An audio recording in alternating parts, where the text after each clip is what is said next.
ஓம் சாந்தி. ஓம் சாந்தி. நம்ம class ஆரம்பிச்சிடலாமா? So நேற்று பார்த்தீங்கன்னா நிறைய விஷயங்கள் நமக்கு பரமாத்மாவை பற்றிய என்னென்ன புரிதல்கள் எல்லாம் முன்னாடி இருந்தது, அந்த புரிதல்கள் எல்லாம் சரியா தவறா, ஏன் சரி ஏன் தவறு, அதை பற்றி ரொம்ப அழகா விளக்கமா தெளிவா சிஸ்டர் 2 நாள் கிளாஸ்ல கவர் பண்ணியிருப்பாங்க. கும்பகர்ண தூக்கம் அப்படிங்கிறத பத்தி கூட நல்ல விளக்கம் பார்த்தீங்க. கும்பகர்ணன் என்ன பண்ணுவாரு? ஒரு வருடத்துல 6 மாதம் தூங்குவாரு. அப்புறம் 6 மாதம் தான் விழித்திருப்பார். தெரியும் இல்லையா? ராமாயணத்துல ராவணனினுடைய தமையன் கும்பகர்ணனை பத்தி சொல்லும் பொழுது 6 மாதம் ஆழ்ந்த உறக்கத்துல இருப்பாங்க.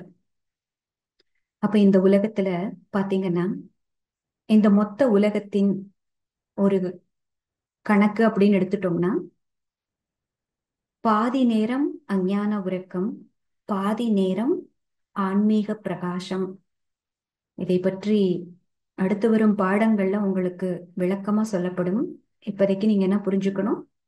கிட்டத்தட்ட ஒரு பெரிய காலத்தினுடைய அளவுல எப்படி ஒரு நாள்ல இரவு மற்றும் பகல் இருக்கிறதோ, அதுபோல காலத்தினுடைய பெரிய அளவுகோல்ல ஆத்மாக்களாகிய நாம் பாதி நேரம் அஞ்ஞான உறக்கத்துல இருந்தோம், பாதி நேரம் ஞானத்தின் பகல்ல இருந்தோம்.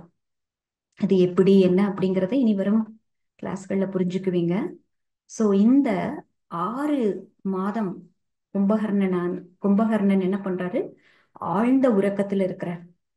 இதற்கான உண்மையான ஆன்மீக விளக்கம் என்னன்னு பாத்தீங்கன்னா, நம்ம கிட்டத்தட்ட ஒரு அரை பொழுது ஒரு அஞ்ஞான இருள்ல தான் இருந்தோம். அஞ்ஞான இருள்னா இங்க எதை சொல்லப்படுகிறது? நான் ஆத்மா அப்படிங்கிறதையே மறந்த நிலை, பரமாத்மா யார் என்பதை உணராத நிலை. எதையெல்லாம் நம்ம இறைவன்னு நினைச்சோம்? யோசிச்சு பாருங்க. உம் இதையெல்லாம் இறைவன்னு நினைச்சோம். ஒவ்வொரு மதத்திலையும் எஸ்பெஷலி இந்து மதத்துல நமக்கு எத்தனை கடவுள்கள்? எத்தனை கடவுள்கள்? 30 முக்கோடி கடவுள்கள்னு நம்ம நினைச்சுக்கிட்டோம். அந்த 30 முக்கோடி அப்படிங்கிறதற்கான விளக்கம் எல்லாம் இனிமே பார்ப்போம். யார் கடவுள்னே தெரியாம இருந்தது. என்னெல்லாம் நம்ம நினைச்சோம்? ஆத்மாதான் பரமாத்மா. எப்படி சொல்லுவாங்க? ஹம் சிவோகம், ஓம் சிவோகம். ஒரு பாடல் கூட இருக்குதுல்ல, ஓம் சிவோகம் ஓம் சிவோகம் ருத்ரநாதம் பஜேகம் பஜேகம். கேட்டிருப்பீங்க. ஓம் சிவோகம் அப்படின்னு என்ன அர்த்தம்? நான் ஆத்மாதான் பரமாத்மா அப்படின்னு நிறைய நினைச்சிட்டு இருந்தாங்க. நேற்றைய கிளாஸ்ல அது உங்களுக்கு நல்லா விளங்கி இருக்கும். ஆத்மாதான் பரமாத்மாவா? சொல்லுங்க, ஆத்மாதான் பரமாத்மாவா? அப்புறம் என்ன பாயிண்ட் சிஸ்டர் சொன்னாங்க?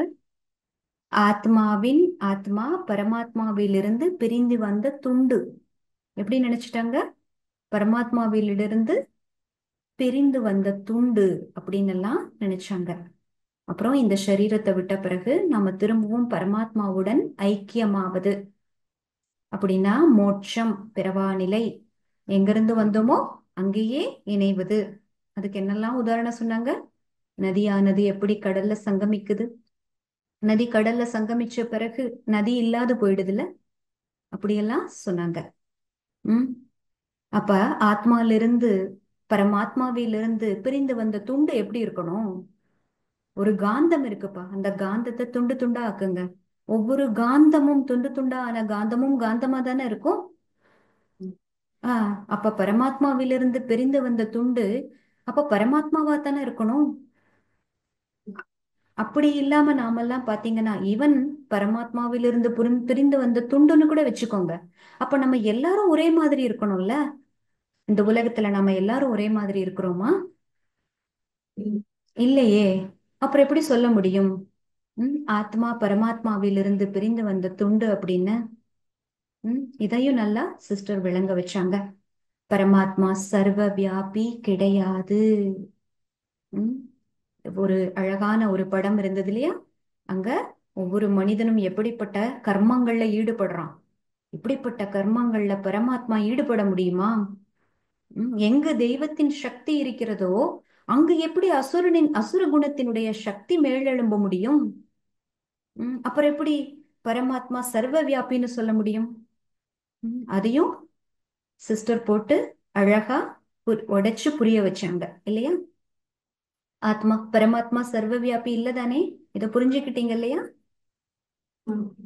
உம் அப்புறம் வேற என்ன? பரமாத்மா அனைவரின் உள்ளத்திலும் குடியிருக்கிறார். அனைவரின் உள்ளத்துல குடியிருக்க முடியுமா சொல்லுங்க? எங்கு கள்ளம் கபடம் இருக்கிறதோ, எங்கு பொய்மையும் புரட்டும் இருக்கிறதோ, எங்கு அவகுணங்கள் நிறைந்திருக்கிறதோ அங்க பரமாத்மாவின் தன்மையை கூட பார்க்க முடியாது. தூய உள்ளம் இறைவன் வாழும் ஆலயம்னு சொல்லுவாங்க.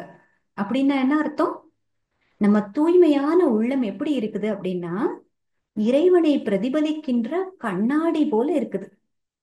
நம்ம உள்ளம் தூய்மையா இருக்குன்னு வச்சுக்கோங்க. அப்போ உள்ளம் எப்படி ஆயிடும்? ஒரு தூய்மையான கண்ணாடி, சின்னதா கூட அப்பழுக்கற்ற ஒரு டாட் அளவுக்கு கூட கரையில்லாத கண்ணாடியாக மாறுது. உம் பாருங்க, பெரிய பெரிய ஜெஜாண்டிக் மிரர்ஸ், பெரிய கண்ணாடிகள் நிறுவப்பட்டிருக்குது, பார்க்க முடியுதா? இது எங்க பண்ணிருக்காங்க அப்படின்னா நார்வேன்ற ஒரு நாடு இருக்கு இல்லைங்களா? அங்க சூரிய ஒளியானது ஒரு வருடத்துல 6 மாதம் தான் வருமா. அப்ப அந்த வேலியில என்ன பண்ணிருக்காங்க? அந்த வேலியில சூரிய ஒளியே 6 மாசம் வராது. அப்ப எவ்வளவு சிரமமா இருக்கும் யோசிச்சு பாருங்க. உம் அதுக்காக என்ன பண்ணிருக்காங்க? அந்த வேலி இல்லையா, வேலின்னா பள்ளத்தாக்கு, 2 மலைகளின் நடுவுல இருக்கிற இடத்த பேரு பள்ளத்தாக்குன்னு சொல்லுவாங்க. அந்த பள்ளத்தாக்குக்கு சூரிய ஒளி வரணும் அப்படிங்கிறதுக்காக அதனுடைய மலையின் உச்சிகள்ல இப்படி இந்த ஜெஜாண்டிக் மிரர்ஸ் இதை நிறுவி இருக்கிறாங்க. இப்ப இந்த மிரர்ஸ் என்ன பண்ணுது? உங்களால பார்க்க முடியுதா? அந்த சூரிய ஒளியை பிரதிபலிக்குதா? பிரதிபலிக்குதா? அப்ப சூரியனுடைய ஒளியை பிரதிபலித்து அந்த பள்ளத்தாக்குல அந்த இருளை அகற்றுது. அப்ப எப்பொழுது நமது மனமானது சுத்தமான கண்ணாடியாக இருக்கிறதோ அப்பொழுது இறைவனை நம்மளால பிரதிபலிக்க முடியும். அப்படின்னு என்ன அர்த்தம்? இறைவனினுடைய குணங்கள் என்னவோ அது நமக்குள்ள நிறையும். அப்ப சொல்லுவாங்க பாரு, இறைவனே வந்து என் கூட பேசினா எப்படி இருக்கும், இறைவனே வந்து காரியம் செஞ்சது போல இருந்தது. அவங்களுக்குள்ள அப்படிப்பட்ட ஒரு கனிவான மனம், அப்படிப்பட்ட கருணை வாய்ந்த மனம். சொல்லுவாங்கல்ல, சில பேரெல்லாம் பார்க்கும் பொழுது அவ்வளவு கருணைங்க, அவ்வளவு இரக்க மனசுங்க. என்னமோ இறைவனே வந்து எனக்கு உதவி புரிஞ்ச மாதிரி அந்த நேரத்துல வந்து ஹெல்ப் பண்ணாங்க அப்படின்லாம் சொல்லும் பொழுது இறைவன் வேறு, இறை தன்மை வேறுங்கிறது நமக்கு புரியுது. எப்பொழுது உள்ளமானது தெளிவா கிளியரா இருக்குதோ அப்பொழுது இறைவனை நாம பிரதிபலிக்கிறோம். அப்படின்னா என்ன? எப்படி ஆத்மாவினுடைய 7 குணங்கள் இருக்குதுல்ல, அந்த 7 குணங்களும் அப்படியே என்ஹான்ஸ் ஆகுது. ஏன்? இந்த 7 குணங்கள் எப்படி சூரியனை பார்த்த அந்த சூரியகாந்தி போல, சூரியகாந்தி என்ன பண்ணும்? எங்க சூரியன் இருக்கிறானோ அதை நோக்கி அப்படியே திருப்பிட்டே போகும். அது போல இந்த மனமானது எப்பொழுது முழுமையான தூய்மை அடைகிறதோ அப்பொழுது இறைத்தன்மை நிறைந்திடும். சோ அப்ப நாம வேறு, பரமாத்மா வேறு.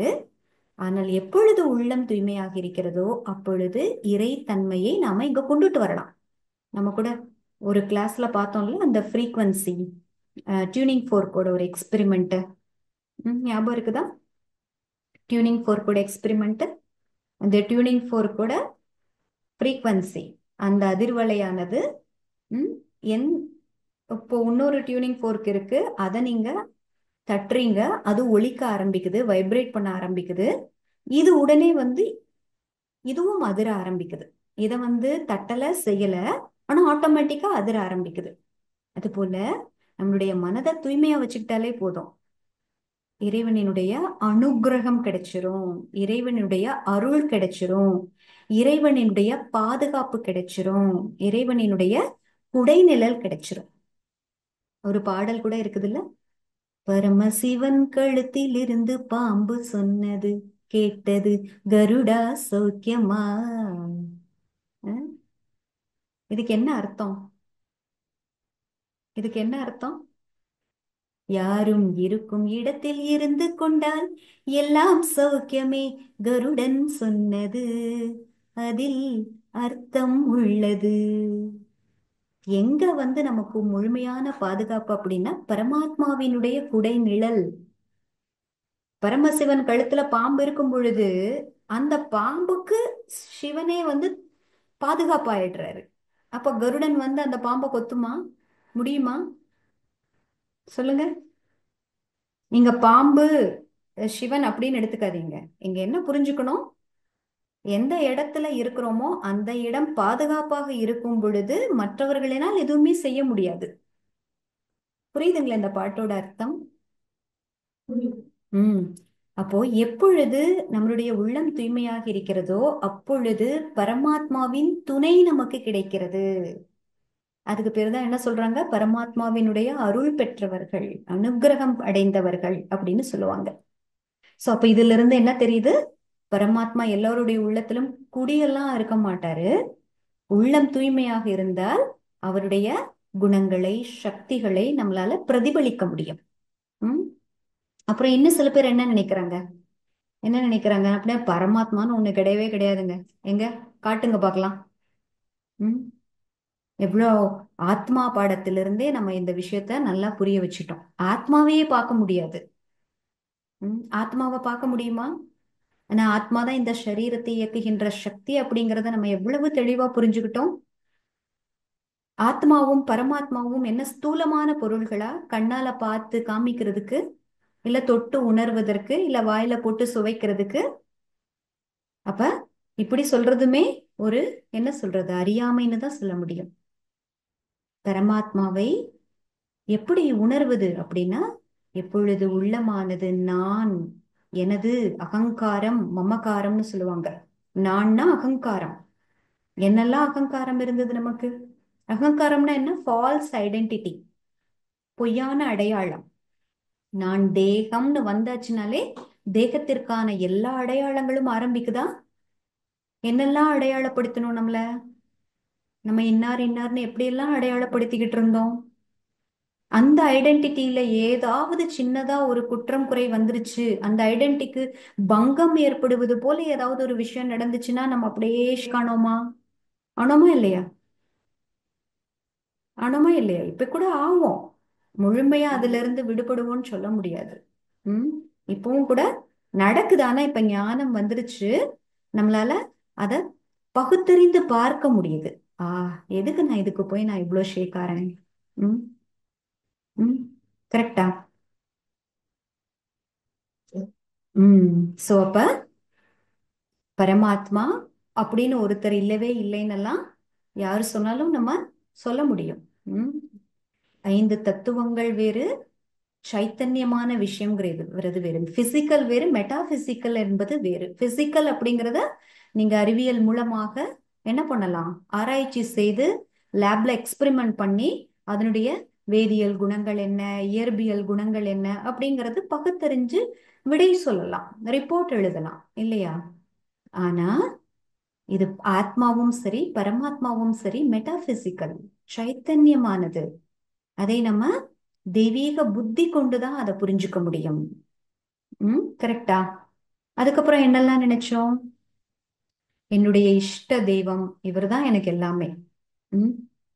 இயற்கை, இயற்கை தான் எப்படி எனக்கு கொடுக்குது. இயற்கை பாருங்க, எல்லாருக்குமே நல்லது செய்யுது. அப்ப இயற்கை தான் பரமாத்மா. பாருங்க, இயற்கை எதுக்கு நல்லது செய்யுது? இந்த உடலுக்குத்தான் நல்லது செய்யும்.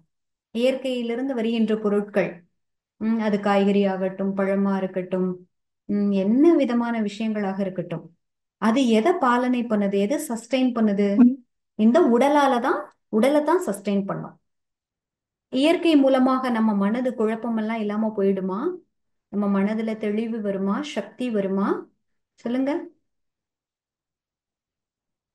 வராது இல்லையா?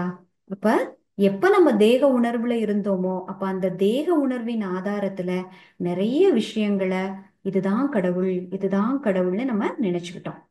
சோ இந்த எல்லா விதமான ராங் பிலீஃப் சிஸ்டத்துல இருந்து நம்ம இப்ப என்ன ஆயிட்டோம்? விடுபட்டுட்டோமா இல்லையா?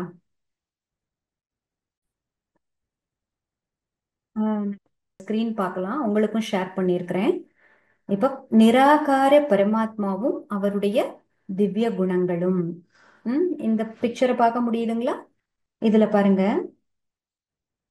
பரமபிதா சிவ பரமாத்மா, அதுக்கப்புறம் கீழே என்ன எழுதிருக்கு?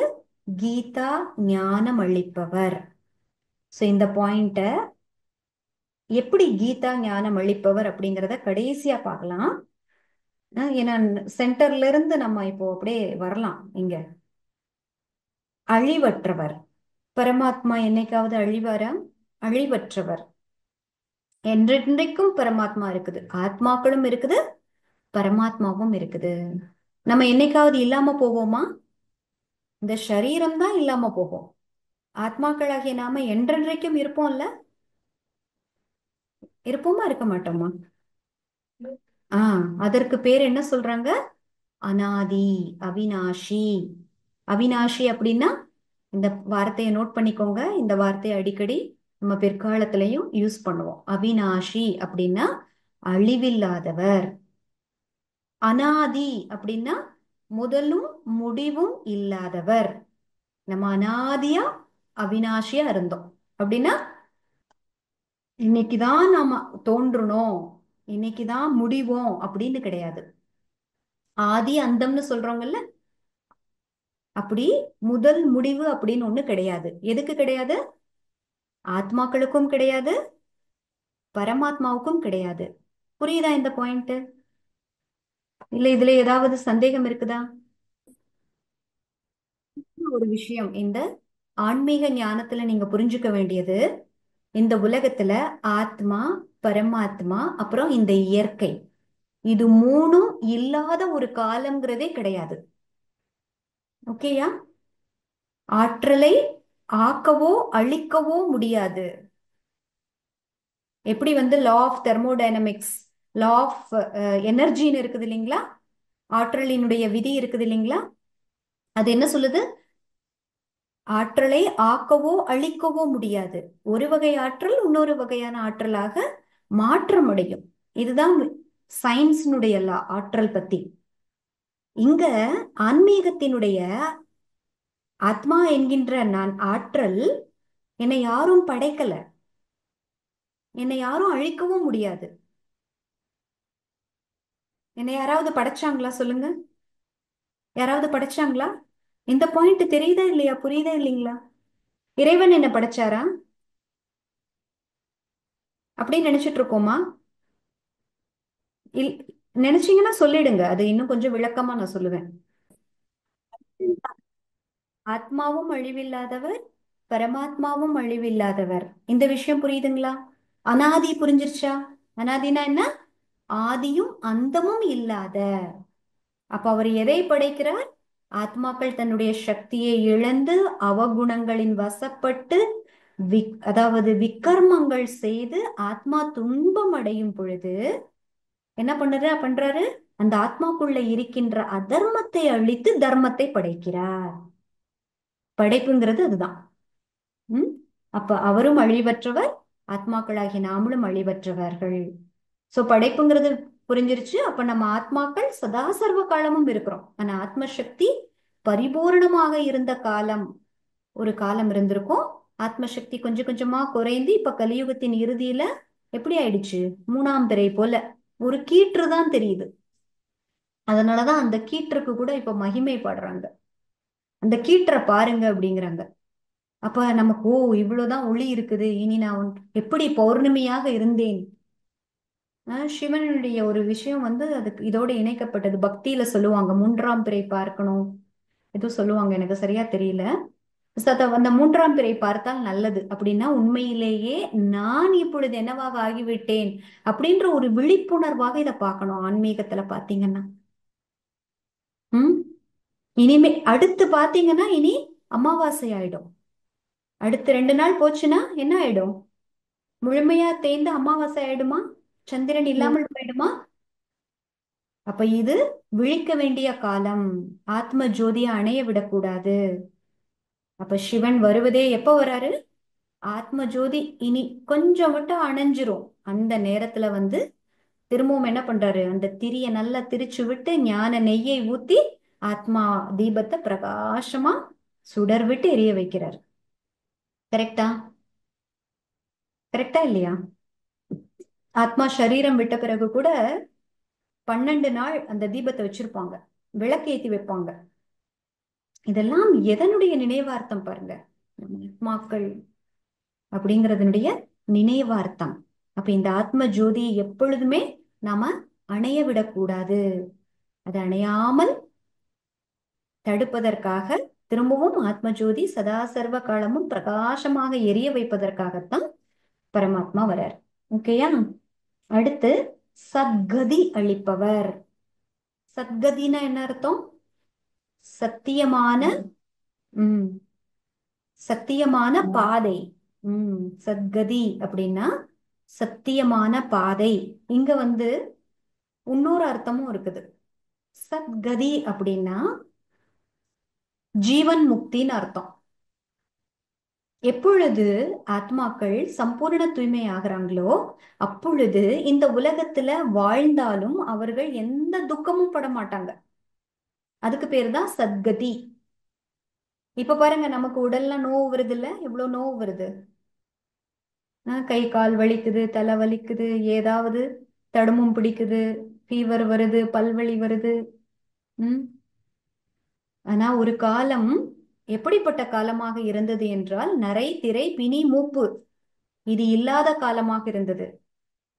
அந்த காலத்துல அனைவரும் எப்படி வாழ்ந்தாங்க அப்படின்னா அனைத்து சர்வ குணங்களும் நிரம்பியவராக வாழ்ந்தாங்க. எவர் ஹெல்த்தி, எவர் வெல்த்தி, எவர் ஹாப்பி லைஃப் இருந்தது. அந்த அந்த காலத்துக்கு போறதுதான் சத்கதி. புரியுதுங்களா இப்போ? சத்கதினா என்ன அர்த்தம்? வாழ்ந்து கொண்டிருக்கும் பொழுதே அனைத்து விதமான துன்பங்களிலிருந்து விடுபட்டு வாழ்வது. அடுத்து கர்மத்தின் விதியை அறிந்தவர். கர்ம விதியை எப்படி நம்ம அக்கு வேற ஆணு வேற பிரிச்சு பார்த்தோம். கர்ம விதி யாரு கொடுத்தது? யாரு நமக்கு இந்த ஞானத்தை கொடுத்தது? பிரம்மா மூலமாக சிவ பரமாத்மா கொடுத்த ஞானத்தை தான் கர்ம விதி கிளாஸ்ல சிஸ்டர் எடுத்தாங்க, நானும் சொன்னேன். அப்ப யார் சொல்லி கொடுத்தது நமக்கு? யார் சொல்லி கொடுத்தது? பரமாத்மா. பிரம்மா மூலமாக சிவ பரமாத்மா சொன்னது கர்ம விதி. கர்ம விதி நம்ம சிம்பிளா என்ன தெரிஞ்சுக்கிட்டோம்? முதல்லாம் வினை விதைத்தவன் வினையறுப்பான், திணை விதைத்தவன் திணையறுப்பான். இதுக்கு மேல ஆழமாலாம் போகல. ஒரு எண்ணத்துல கூட எவ்வளவு விஷயங்கள் இருக்குது. நம்மளுடைய பார்வை எப்படிப்பட்ட பார்வையாக இருக்கணும்? என்ன சொல்றாரு? நான் ஆத்மா, மற்றவர்களையும் ஆத்மாவாக பார்க்கிறேன். இந்த அளவுக்கு ஆத்மா சுய தர்மத்தில் இருந்து ஒருத்தரை பார்க்கும் பொழுதுதான் எந்த விதமான ராங்கு கர்மாவையும் உருவாக்காதான். அப்படி எண்ணத்துல ஆரம்பிச்சு என்னுடைய கண்ணோட்டம், என்னுடைய வார்த்தை, என்னுடைய கர்மம், இப்படி எல்லாத்திலையும் நான் செய்கின்ற கர்மமானது எப்படிப்பட்ட விளைவுகளை ஏற்படுத்தும், இது சரியான கர்மமா, இது சுக்கர்மமா, விக்கர்மமா அப்படின்று ஒரு ஆழமா போய் புரிய வைக்கிறாரு. எது புண்ணிய கணக்கு, எது பாவ கணக்கு, இதை பற்றி நம்ம கர்ம விதியில ரொம்ப நல்லா பார்த்தோம். அப்ப அந்த கர்ம விதியை அறிந்தவர், இந்த கர்ம விதிக்கு கட்டுப்பட்டவர். அதனாலதான் இந்த உலகத்துல நிறைய விஷயங்கள் நடக்குது. என்ன சொல்லுவோம்? கடவுள் ஒண்ணு இருக்காரா இல்லையான்னு தெரியல. இந்த உலகத்துல இவ்வளவு அநியாயம் நடக்குது. பார்த்தோமா இல்லையா? பார்த்திருக்கிறோமா இல்லையா? இப்படி பேசியிருக்கிறோமா இல்லையா? கடவுள். அப்ப கர்ம விதியை அறிந்தவர். அப்போ ஒருத்தருக்கு அந்த கஷ்டம் ஏற்படுது அப்படின்னா அங்க கர்ம கணக்கு செட்டில் ஆகுது. அங்க செட்டில் பண்ணிட்டு இருக்காங்க ஒருத்தவங்க. அப்ப யாரு அந்த கஷ்டத்தை கொடுக்குறாங்களோ அவங்களும் செட்டில் பண்ணணும். அப்ப நமக்கு ஒரு துன்பம் ஏற்படும் பொழுது நம்ம என்ன ஆயிடணும்? மன்னிப்பவராக ஆகி இரக்க மனம் கொண்டு நம்ம என்ன பண்ணிடும்? அவங்களுக்கு இவங்க புத்தி தெளிவடையட்டும், இவர்கள் நல்லதையே நினைக்கட்டும் அப்படின்னு மன்னிச்சு விட்டுறணும். ஏன்னா அவர்கள் செய்கின்ற தவறுக்கு அவர்கள் அனுபவிப்பாங்க. நம்ம சட்டத்தை கையில எடுக்கவே கூடாது. அரசன் நன்று கொள்வான், தெய்வம் தெய்வம் என்ன பண்ணும்? நின்று கொள்ளும். நின்று கொள்ளும்னு என்ன அர்த்தம்? சாட்சியா இருந்து பாத்துருவாங்க. இறைவன் நின்னுட்டு உக்காந்துட்டு சூலாயுதத்தெல்லாம் எடுத்தெல்லாம் குத்தி அப்படியே ரத்தம் எல்லாம் பெருகி அதுக்கப்புறம் அந்த இறைவனை சாந்தப்படுத்துறோம் அப்படிலாம் கிடையவே கிடையாது. சித்திரகுப்தன் கதையெல்லாம் நீங்க கேட்டீங்க. ஆத்மாக்குள்ள எல்லாமே ரெக்கார்ட் ஆகுது. ஒரு காலம் வரும், நம்ம செய்த கர்மங்கள் நாமளே பார்த்து பச்சாதாபப்படணும். இப்படியா ஒரு கர்மம் செய்தேன். அந்த நேரத்துல இறைவன் கூட நமக்கு துணை இருக்க மாட்டார். இப்ப பாருங்க, நம்ம கஷ்டப்படுறோம்னு வச்சுக்கோங்களேன். நம்ம அம்மா அப்பா என்ன பண்ணுவாங்க? நம்ம தப்பே பண்ணியிருந்தாலும் கஷ்டப்படும் பொழுது என்ன பண்ணுவாங்க சொல்லுங்க? உதவி பண்ணுவாங்க, ஆசுவாசப்படுத்துவாங்க. பரவாயில்ல, ம் இப்படி ஆயிடுச்சு, அதனால ஒண்ணும் இல்ல, கொஞ்சம் தேத்திக்கோ, சரி பண்ணிக்கோ, நான் இருக்கிறேன் உன் கூட. ம் உனக்கு உன்னை எப்படியாவது கைப்பிடிச்சு தூக்கி விட்டுடுறேன் சொல்லுவாங்கல்ல. ஆனா கடைசி சொல்லுவாங்க, அ- அரசன் அன்று கொள்வான், தெய்வம் நின்று கொள்ளும் அப்படின்னா எப்பொழுது தாய் தந்தையாக இருந்து பாலனை செய்யணுமோ அதெல்லாம் செஞ்சுட்டு அப்பையும் நம்ம திருந்தல அப்படின்னா அங்க நமக்குன்னு ஒரு இடம் இருக்கும், தர்மராஜ்புரி. அந்த தர்மராஜ்புரியில நின்னு நம்ம கேள்வி இந்த இதுக்கெல்லாம் என்ன பண்ணணும்? பதில் சொல்லணும். இறைவனின் முன்னாடி அவருமே சாட்சியா இருப்பாரு. பரவாயில்ல குழந்தை, தப்பு பண்ணிட்ட, I will give another chance. அப்படியெல்லாம் அங்க சான்ஸ் கிடையாது. இந்த சரீரத்துல இருக்கிற வரை சான்ஸ் இருக்குது. ஆ? நம்ம பரந்தாமத்துக்கு போறதுக்கு முன்னாடி எல்லா கணக்கையும் முடிச்சுட்டு போகணும். மகேஸ்வரி சிஸ்டர் கேட்டாங்க, தூய்மை ஆகிடணும் அப்படின்னு. தூய்மை ஆகி போனாலும் போவாங்க, தூய்மை ஆகலைன்னாலும் அங்க கணக்கு முடிச்சுட்டு போகணும் தர்மராஜ்புரியில. அங்க இறைவன் எப்படி இருப்பாரு? சாட்சியாக இருந்துதான் பார்ப்பாரு. சாட்சியாக இருப்பதுன்னா என்ன அர்த்தம்? நீ அனுபவிக்க வேண்டியது நீ அனுபவிச்சு திருந்திக்கோ, அதுக்கு பேரு தானே சாட்சியா இருந்து பார்க்கிறது. புரியுதுங்களா சாட்சியாக இருந்து பார்ப்பதுன்னா? ம் okay.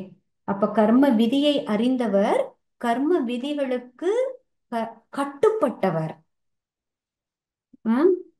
the one who is having authority will have the responsibilityன்னு சொல்லுவாங்க. யாருக்கு நிறைய அதிகாரம் இருக்கிறதோ அவர்களுக்கு பொறுப்பு இருக்குது. இப்போ ஒரு ஆத்மா தப்பும் தவறுமா செஞ்சுட்டு அந்த தவறுக்கான தண்டனையை அனுபவிக்கலன்னா என்ன ஆகும்? யோசிச்சு பாருங்க, என்ன ஆகும்? தான் செய்தது தவறுன்னு உணராது, அதிலிருந்து திருந்திக்காது இல்லையா? அதனால அதனாலதான் இறைவன் என்ன பண்றாரு, இங்க நடக்கிற விஷயங்களை எல்லாம் அவரு தலையிடுறது கிடையாது. அதெல்லாம் நம்ம கர்ம கணக்கு. எந்த விதத்துல தலையிடுவாரு? நான் என்னுடைய தவறை புரிஞ்சுக்கிட்டேன், எனக்கு இப்ப இந்த கர்ம வினையை கடப்பதற்கான சக்தி வேணும், இறைவனின் துணையை அதுக்கு நாடலாம். நான் தவறு பண்ணிக்கிட்டே இருப்பேன், ஆனா இறைவன் என்னை மன்னிக்கணும், எனக்கு அருள் புரியணும், நடக்காது. அப்ப இறைவனின் துணை எப்ப கிடைக்கும்? நான் தீவினை புரிந்து அதனுடைய பலனை நான் அனுபவிக்கும் பொழுது, நான் யார் என்று புரிந்து உணர்ந்து அந்த கர்ம வினையை கடந்து செல்வதற்கும் இனிமேல் இந்த கர்மத்தை புரியாமல் இருப்பதற்கும் இறைவா எனக்கு சக்தி கொடு அப்படின்னு நினைச்சோம்னா கிடைக்கும். அப்ப கர்ம விதியை அறிந்தவர், கர்ம விதிக்கும் கட்டுப்பட்டவர். இந்த பாயிண்ட் புரிஞ்சிருச்சா? அடுத்து போலாமா? ம் மரண பயத்திலிருந்து விடுவிப்பவர். மரண பயத்திலிருந்து விடுவிப்பவர். முதல் ஞானமே என்ன கொடுக்குறாரு? நீ சரீரம் அல்ல, நீ ஆத்மா. அப்ப எங்க மரணம் வந்துச்சு? நான் தான் அழிவற்றவன் இல்லையா? என்னுடைய கணக்கு முடியும் பொழுது என்னால இந்த உடல்ல இருக்க முடியாது. பாருங்க, திடீர்னு பாத்தீங்கன்னா நேத்து அவங்க பக்கத்து வீட்டுக்காரங்க நம்ம கூட பேசிட்டு இருந்திருப்பாங்க, இன்னைக்கு அவங்க இல்ல. இன்னைக்கு காலையில நம்ம மார்க்கெட்ல பார்த்திருப்போம் அவங்கள. சும்மா நடமாடிட்டு செஞ்சுட்டு மார்க்கெட்ல வந்து காய் வாங்கிட்டு அவங்களே ஒரு 5 கிலோ பொருளை வந்து தூக்கிக்கிட்டு வீட்டுக்கு போயிட்டு இருப்பாங்க. ஈவினிங் வந்து ஒரு செய்தி வரும், இல்ல அப்படின்னு. ம். இருக்குல்ல அந்த மாதிரி. அந்த மாதிரி நடக்குதா நடக்கலையா இப்ப ரொம்பவே கேள்விப்படுறீங்களா இல்லையாப்பா? ம். அப்ப இப்ப நமக்கு என்ன புரிதல் வருது? ஆத்மா அந்த இடத்துல, அந்த ஃபேமிலியில என்ன கணக்கோ அது முடிச்சிருச்சு, இப்ப வேற இடத்துக்கு போகுது. முன்ன பயம் வரும். ஓ, நமக்கு இப்படி திடீர்னு ஆயிடுச்சுன்னா என்ன பண்றது? இப்ப என்ன புரியுது? நான் வருவது ஒரு உத்தேசத்திற்காக. அது உத்தேசம் முடிஞ்ச உடனே யாரு தடுத்தாலும் நாம அங்க இருக்க முடியாது. இப்ப நமக்கு என்ன உத்தேசம்? இந்த ராஜயோக ஞானத்துல நம்மளுடைய உத்தேசம் என்ன, குறிக்கோள் என்ன சொல்லுங்க?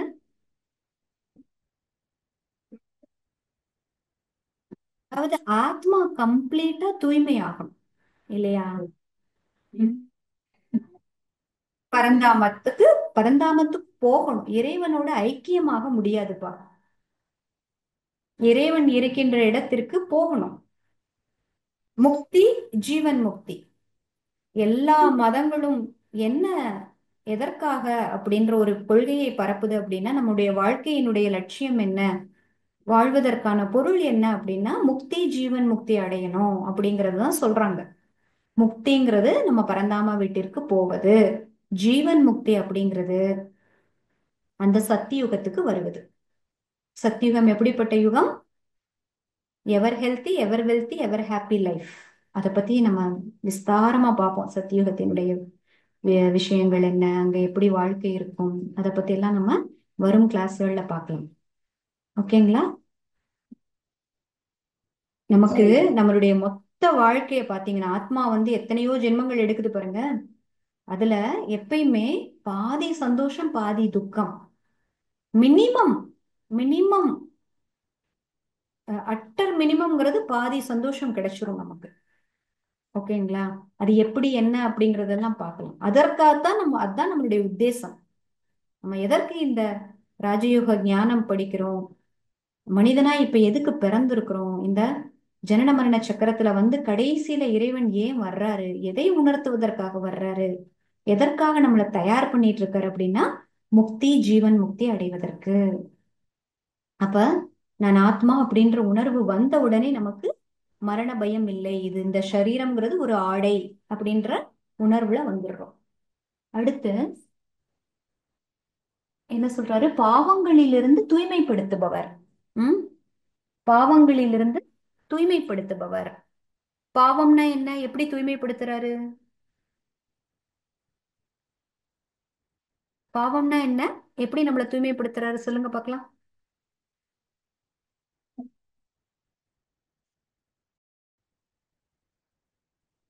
ம். எப்பொழுது நமக்குள்ளே தீய குணங்கள் இருக்கிறதோ அந்த தீய குணங்களினுடைய அனுசாரம் நம்ம கர்மங்கள் அமையுது. கரெக்டா? அப்ப அந்த சுச்சுவேஷன் வந்த உடனே அந்த தீய குணம் என்ன ஆகுது? அப்படியே ட்ரிகர் ஆகி வெளியே வருது. அது நம்மளுடைய என்னவாயிடுது? சமஸ்காரமாக ஆயிடுது. ஒருத்தவங்க இப்படி நடந்தா நான் இப்படி நடப்பேன், ஒருத்தர் இப்படி பேசுனா நான் இப்படி பேசுவேன், அவங்க அப்படி பார்வை பார்த்தானா நான் இப்படிதான் நடந்துக்குவேன். அப்ப இது ஒரு சமஸ்காரமாகவே அவகுணங்கள், அந்த அவகுணங்கள்ல வந்து ஒரு கர்மத்துல நம்ம கொண்டுட்டு வந்துட்டு வந்துட்டு அது சமஸ்காரமாவே ஆயிடுச்சு. இதுதான் ஆத்மாவினுடைய பாவம். பாவம்னா என்ன அர்த்தம்?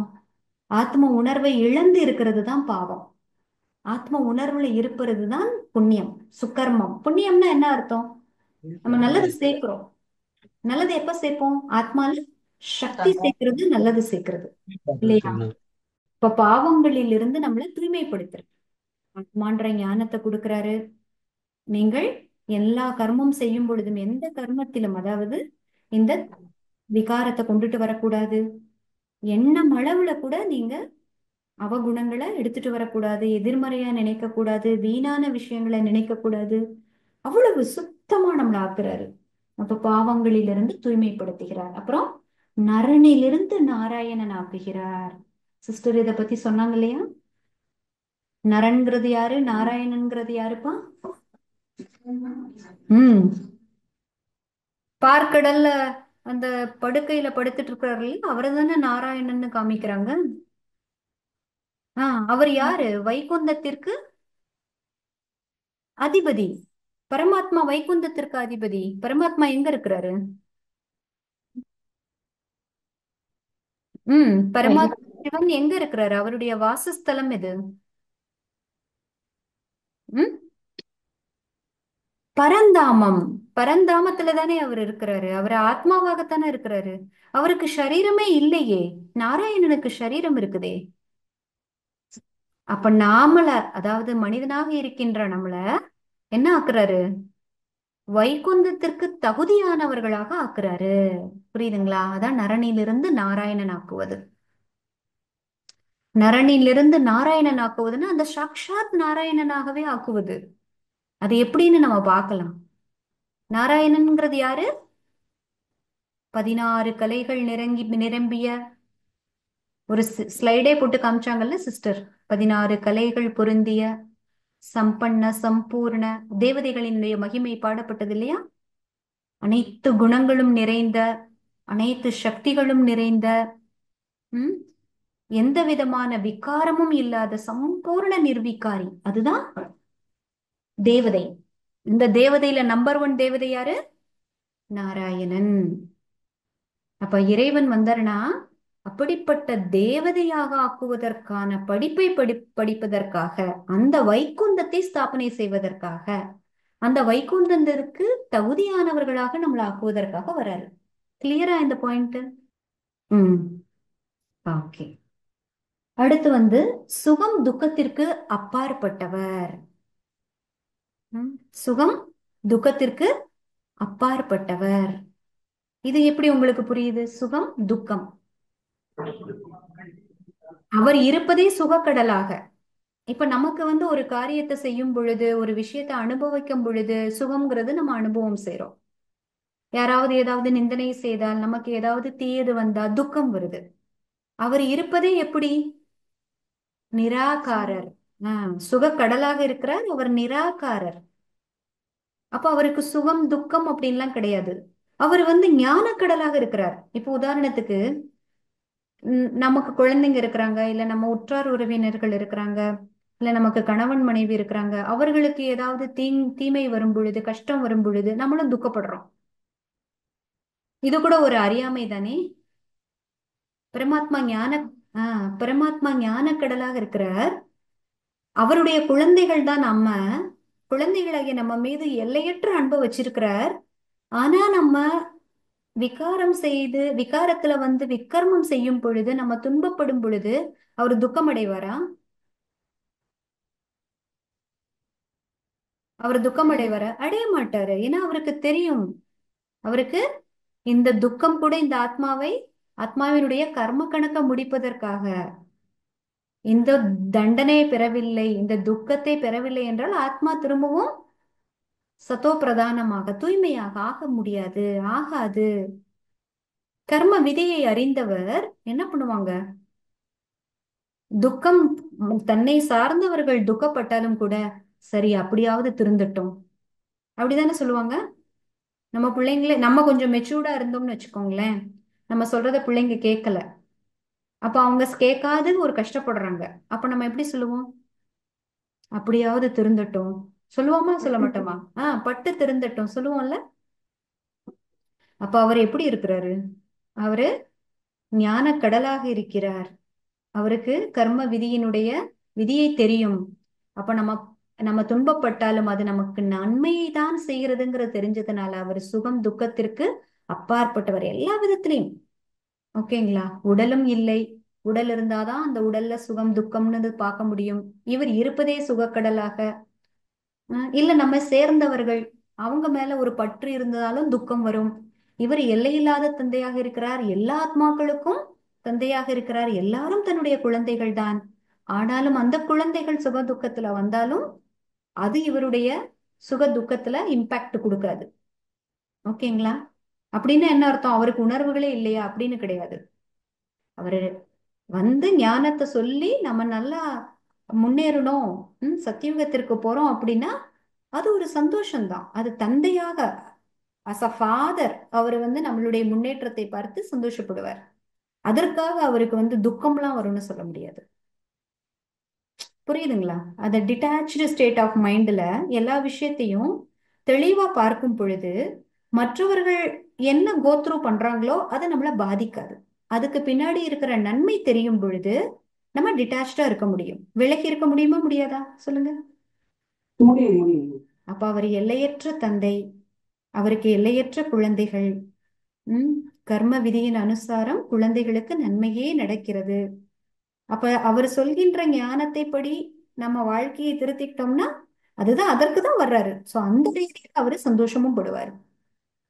சோ இது ரெண்டையும் கன்ஃபியூஸ் பண்ணிக்காதீங்க. ஆனா அதுக்குதான் இதை நான் புரிய வைக்கிறேன் இப்படி. அடுத்து திவ்ய புத்தியை கொடுப்பவர். திவ்ய புத்திங்கிறது என்ன? இப்ப அறிவியலினுடைய ஞானம் இருக்குது. 5 தத்துவங்களை பற்றிய ஞானம் இருக்குது, மருத்துவ அறிவு இருக்கிறது, நிறைய அறிவுகள் இருக்குது. அது எல்லாமே எதை பற்றிய அறிவு? இயற்கை 5 தத்துவங்களை பற்றிய அறிவு. இவர் எதை பற்றிய அறிவை கொடுக்கிறாரு? ஆத்மாவை பற்றிய அறிவை கொடுக்கிறாரு. திவ்ய புத்தியை கொடுத்து கர்ம விதினா என்ன, எது சரி எது தவறு, எது தர்மம் எது அதர்மம், இதையெல்லாம் பகுத்தறிய வைக்கிறாரு. இதுவரை நமக்கு தெரியவே இல்லை. அவங்க கோவப்பட்டா நானும் கோவப்படதான் செய்வேன். என்ன அவங்க எத்தனை வேணா அடிச்சுக்கிட்டே இருப்பாங்க, அடிங்க அடிங்க நான் வாங்கிட்டே இருப்பேனா? இப்படிதானே பேசணும். நீ அடிச்சிட்டு இருந்தா என் கையென்ன பூ பறிக்குமா, நீ ஏதாவது பேசிட்டு இருந்தா என் வாய் சும்மா இருக்குமா அப்படின்னு தானே சொல்லிட்டு இருந்தோம். கர்ம விதியை பத்தி தெரிஞ்ச உடனே நம்ம எப்படி பாக்குறோம்? இப்போ இந்த ஆத்மாக்கள் சக்தி இல்லாம இருக்கிறாங்க, இந்த ஆத்மாக்களுக்கு பகுத்தறியும் தன்மை இல்ல, ஒரு விஷயத்த புரிஞ்சுக்கிற சக்தி இல்ல. இங்க கோவமா இருக்கிறாங்க, டிஸ்டர்ப்டா இருக்கிறாங்கன்னா நான் திரும்பவும் அதுல நெய்ய ஊத்தி அந்த அக்னிய வளர்க்க கூடாது. நான் அமைதியா இருந்து தண்ணிய ஊத்தி அவங்கள குளுமைப்படுத்தணும். இப்படிதானே நான் இப்ப புரிஞ்சுக்கிறேன். அப்ப இது திவ்ய புத்தியா இல்லையா?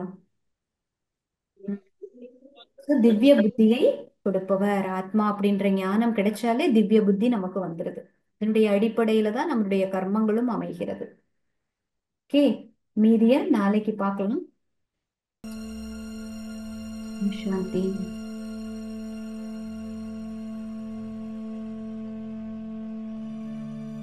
அனாதியாக அவிநாசியாக இருக்கின்றேன். இந்த ஜனன மரண சக்கரத்தில் நான் ஆத்மா வரும் பொழுது ஆத்ம சக்தியை மெதுமெதுவாக இழப்பதினால் விகாரங்களில் விகர்மங்கள் புரிகிறேன். இப்பொழுது இந்த கலியுகத்தின் இறுதியில் பரமாத்மா அவதரித்து எனக்குள்ளே இருக்கின்ற தேக உணர்வை ஆத்ம ஞானம் கொடுத்து அகற்றுகின்றார். இதன் மூலமாக நான் ஆத்மா எனக்குள்ளே தெய்வீக குணங்களை வளர்த்துக் கொள்கின்றேன். கர்ம விதியின் அனுசாரம் எப்படிப்பட்ட கர்மங்கள் புரிய வேண்டும் என்பதை தெளிவாக புரிந்திருக்கின்றேன். பரமாத்மா தன்னை பற்றி தானே அறிமுகம் கொடுத்திருக்கிறார். இதன் மூலம் பரமாத்மா யார், தேவ ஆத்மாக்கள் யார், நான் நரனிலிருந்து எப்படி நாராயணன் ஆகலாம் என்கின்ற மிக உயர்ந்த படிப்பை இப்பொழுது நான் கற்றுக்கொண்டிருக்கிறேன். எனக்குள்ளே பரமாத்மா இந்த ஞானத்தை கொடுத்து திவ்ய புத்தியை விழிப்படைய செய்கின்றார். இந்த புத்தியின் மூலமாக எனக்குள்ளே புதைந்திருக்கின்ற பழைய சமஸ்காரங்கள் அதனுடைய பிரபாவம் இவற்றை நானே கண்டறிந்து அதை அகற்றுகின்றேன். நான் ஆத்மா, பரமாத்மாவின் அன்பான குழந்தையாவேன். அவர் அன்பு கடலாக இருக்கின்றார். அவரை நினைவு செய்து செய்து அந்த அன்பினால் இருக்கின்றேன். பரமாத்மா எனக்குள்ளே இருக்கின்ற மரண பயத்தை நீக்கி அமரத்துவமான வாழ்க்கையை வாழ்வதற்காக இந்த ஞான அமிர்தத்தை எனக்கு வழங்கிக் கொண்டிருக்கின்றார். எவ்வளவு பாக்கியசாலி ஆத்மா! பரமாத்மாவினுடனான இந்த வாழ்க்கை எவ்வளவு மகத்துவமானது என்பதை ஒவ்வொரு கணமும் நான் புரிந்து கொள்கின்றேன். ஓம் சாந்தி, ஓம் சாந்தி, ஓம் சாந்தி.